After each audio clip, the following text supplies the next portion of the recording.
ऐसी पनौती अभी लगी है ना आफ्टर बंगाल में टीएमसी। अब शिवसेना यूबीटी ये पार्टी भी टूट रही है। भगवान कसम किसकी नजर लगी हुई है पता नहीं। पॉलिटिक्स में ऐसा भूचाल पहली बार शायद देखने को मिल रहा है। अभी ताज़ा खबरों में तो शिवसेना यूबीटी के 6 बागी मेंबर ऐसे निकले जिनके चक्कर में कि शिवसेना की पार्टी टूट रही है। बात कुछ ऐसी हुई है कि रिपोर्ट जैसी बताई जा रही है। उद्धव ठाकरे के साथ में ये जो 6 सांसद अभी अलग हो रहे हैं ना, इनकी लड़ाई पहले से चल रही थी। यानी कि ऐसा कहा जा रहा है कि अंदर माहौल पहले से ही गर्म था, आग फैली हुई थी। मतलब कि धुआं बाहर नहीं आ रहा था, लेकिन अभी आग भी फैल चुकी है और धमाका भी हो चुका है। शिवसेना से 6 मेंबर जो टूटे हैं उसके बाद में कि पार्टी को तो झटका बहुत बड़ा लगा ही है। वैसे देखा जाए तो बंगाल के बाद में पार्टियां धीरे धीरे अलग होती दिख रही है। बंगाल में टीएमसी के टूटने के बाद जैसे कि मानो सारी अपोजिशन, सारे विरोधी पार्टियों का टाइम स्लॉट पे मानो कि शनि महाराज आके बैठ गए। ऐसी पनौती लगी है ना पार्टियों में, और मतलब कि ये टूटी ही जा रही है। कुछ बीजेपी में जोड़ रहे हैं तो कुछ कांग्रेस में जोड़ रहे हैं, और जो बाकी बचे खुचे हैं वो अपनी अलग ही खुद की पार्टी बनाने में लगे हुए हैं। ऐसी बात नहीं है कि बंगाल में ममता बनर्जी की पार्टी टीएमसी के टूटने के बाद ये शिवसेना पार्टी आखिरी है। इसके बाद में अखिलेश यादव की समाजवादी पार्टी पे भी खतरा है। वहाँ भी मतलब कि खतरा मंडराता हुआ दिख रहा है। यानी कि उधर भी राजनीति में कुछ उथल पुथल देखने को मिल रहा है। इसलिए ऐसा कहा जा रहा है कि आने वाले समय में यानी कि बीजेपी को भरपूर फायदा हो सकता है, क्योंकि जो पार्टियां अभी टूट रही है उनके मेंबर्स का इतना कहना है कि पार्टियां जो अपने स्टार्टिंग मुद्दे से चल रही थी ना, वो भटक चुकी है। यानी कि जो अति ईमानदार मेंबर्स है वो अलग हो रहे हैं। शिवसेना पार्टी यहाँ पे जो टूटी है, यानी कि शिवसेना यूबीटी की पार्टी वो जो टूट रही है, जो मेंबर्स अभी अलग हुए हैं उनका भी यही कहना है कि बाला साहब ठाकरे का जिन सिद्धांतों पे यह पार्टी चल रही थी ना,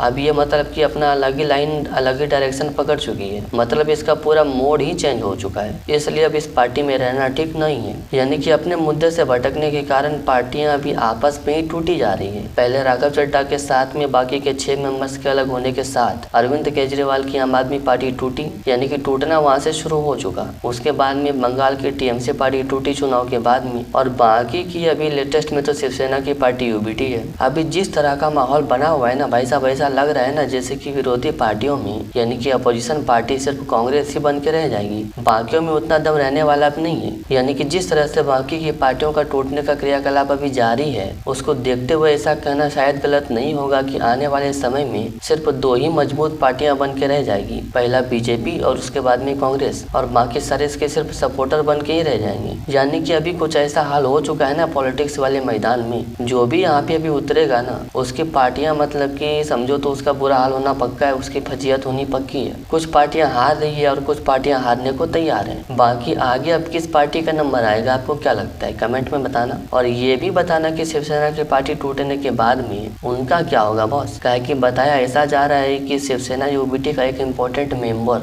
यानी कि हाई लेवल वाला वो बीजेपी में शामिल हो सकता है। वैसे नॉट कंफर्म, क्योंकि अभी इस पर क्वेश्चन मार्क लगा हुआ है। बट लेट्स सी कि मतलब आगे यहाँ पे और कौन सा नया झमेला शुरू होने वाला है।